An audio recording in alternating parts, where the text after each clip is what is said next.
NS90 is a really popular floodlight which is typically used in applications like industrial areas and also for outdoor floodlighting. Now this luminaire here comes in a lot of different lumen packages and it comes from around 50 watt to 300. Aside of that, it's also worth to mention that we have some different brackets.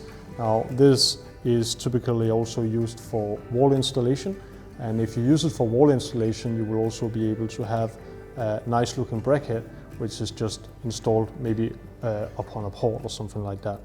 Another bracket is also the well-known bracket for, let's say, mast. Then you just have that installed on the luminaire and so on. Now what's also an important factor is about the lenses.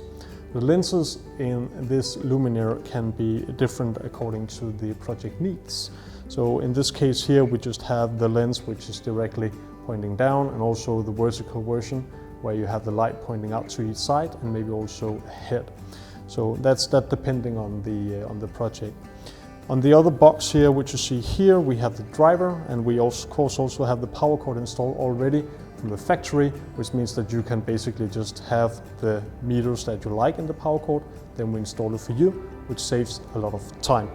The luminaire here, especially for the smaller version, we can add a sensor, of course waterproof, which means that if you have a port where you have some trucks coming in, then there is a sensor that will turn on the light if there is any trucks ahead from the door, or it will turn on if there is no. The color of this luminaire can, as many of our other products, be delivered in several RAL colors. So mainly it is black, silver or white, but we also have other options for that. We have especially the anthracite gray, which we find right here, and that's typically really popular here in this situation for the floodlight. Nothing more to say about this other than we have, of course, the DALI options, where we can have the DALI supplied, and also other options with smart lighting.